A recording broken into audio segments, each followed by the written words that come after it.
નમસ્કાર વિદ્યાર્થી મિત્રો. આપણે ડાયરેક્ટ ઇનડાયરેક્ટમાં અભ્યાસ કરી રહ્યા છીએ. ડાયરેક્ટ ઇનડાયરેક્ટની અંદર કયા કયા ફેરફાર થાય એનો આપણે અભ્યાસ ચાલુ છે. તો પેરેગ્રાફ રૂપે આપણે લખવાની વાત હતી કે પેરેગ્રાફ રૂપે કયા ફેરફાર થાય એ આપણે થોડા વિશેષ હજી પેરેગ્રાફ લખીશું એટલે ખ્યાલ આવી જશે.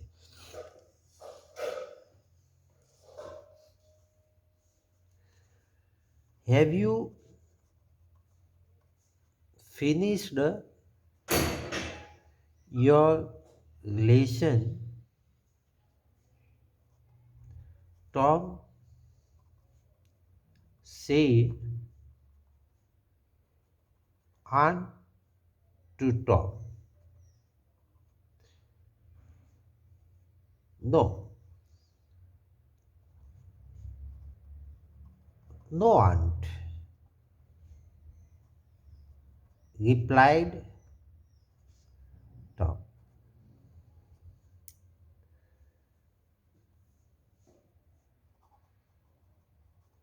Hanging down his head.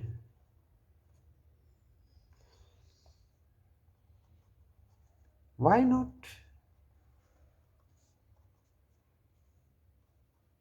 Asked her aunt.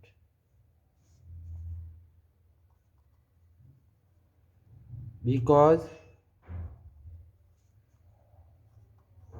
it is so difficult, said Tom. આ રીતનો પેરેગ્રાફ આપવામાં આવેલો છે. હવે આપણે અગાઉના લગભગ 12-13 વિડીયોમાં વાત કરી એ રીતે આપણે શોધવાનું થશે કે બોલનાર કોણ છે. તો બોલનાર કોણ છે? આંટ છે. પહેલું વાક્ય જોઈએ તો have you finish your lesson Tom said aunt to Tom. Aunt છે એ બોલનાર છે. તો સ્વભાવનાર કોણ છે? સ્વભાવનાર ટોમ છે. વાક્ય કેવા પ્રકારનું વાક્ય છે? તો વાક્ય આપણે જોયું તો પ્રશ્નાર્થ છે. તો હેવ એટલે યસ નો પ્રશ્નાર્થ વાક્ય છે. આપણે આગળ અભ્યાસ કરી જોયો તો એ ઇફ જ આવે. હવે યુ હેવ અથવા હેવ યુ જે છે એનું આપણે શું કરીશું? પ્રશ્નાર્થનું વિધાન યુ હેવ એટલે યુ પહેલાં આવશે. તો યુ એટલે એનો ફેરફાર સ્વભાવના એટલે ટોમ. ટોમ યુ કરતા સ્થાને ટોમનું કરતા સ્થાન હી. આપણે અગાઉ શીખેલા છીએ એ રીતે હી. હવે બીજો ફેરફાર યુ હેવ યુ ફિનિશ. તો આપણે જોઈ શકીએ કે ભાઈ આ વાક્ય કયા ટેન્સનું છે. તો હેવ હેઝ વત્તા ક્રિયાપદનું ભૂતકૃદન. તો આપણે જોયું તો પૂર્ણ વર્તમાન છે. તો પૂર્ણ વર્તમાનનું શું થશે? પૂર્ણ ભૂતકાળ. એટલે he had finished. બરાબર? he had finished.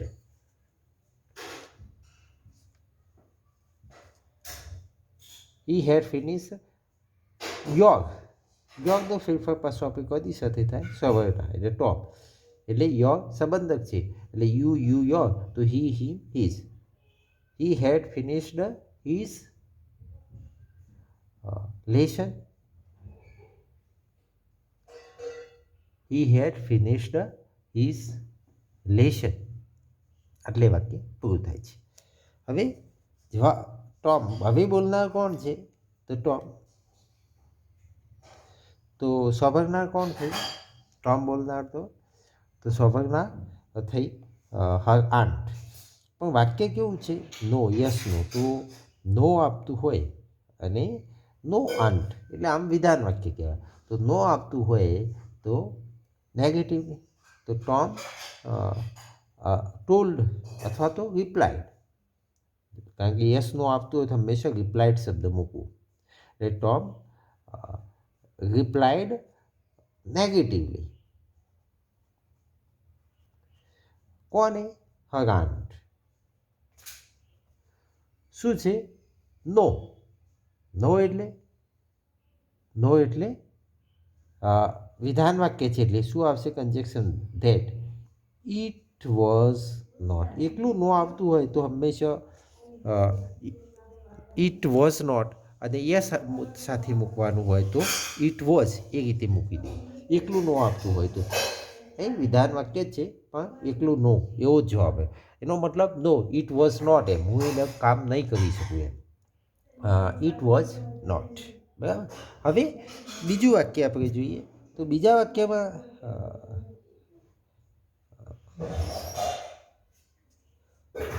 કોણ બોલે છે?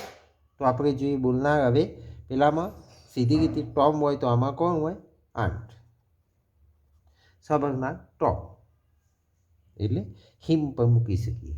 પણ વાક્ય કેવા પ્રકારનું છે તો આપણે જોઈ શકીએ છીએ. તો સામાન્ય રીતે વાક્ય કયા પ્રકારનું છે? પ્રશ્નાર્થ, વાય નોટ છે એટલે આસ્કડ હિમ. હિમ અથવા તો ટોમ આપણે મૂકી શકીએ છીએ. હિમ અથવા ટોમ. ધેટ. બરાબર. કન્જેક્શનમાં ધેટ આવી ન શકે. આસ્કડ હિમ ધેટ, કારણ કે પ્રશ્નાર્થ છે અને વાય નોટ, વાય નોટ આપેલું છે તો શું મૂકીશું આપણે? ધેટ. વાય નોટ, તો હી હેડ નોટ એવું પણ આપણે મૂકી શકીએ અથવા ઇટ હેડ નોટ એવું પણ મૂકી શકીએ. તો વાય હી હેડ નોટ. બરાબર. હવે કોણ બોલનાર થઈ ગયું? Said Tom. આમાં આપણે જોઈ શકીએ તો ટોમ બોલનાર હોય તો સબંધનાર કોણ હોય?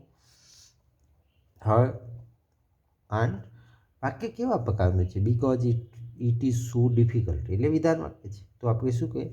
અને એ બહુ મુશ્કેલ છે એવું પણ છે તો ટોલ્ડ પણ મૂકી શકાય અને અહીં પણ રિપ્લાઇડ મૂકવું હોય તો મૂકી શકાય. કારણ કે જવાબ આપે છે તો કન્જેક્શનમાં આપણે ધેટ ઇટ ઇઝની જગ્યાએ was, it was very difficult. તો આવું આપણે મૂકી શકીએ છીએ. It was very difficult. બરાબર. હવે ધારો કે બીજો પણ આપણે પેરેગ્રાફનો અભ્યાસ કરવો હોય તો આપણે અભ્યાસ કરી શકીએ છીએ. Thank you.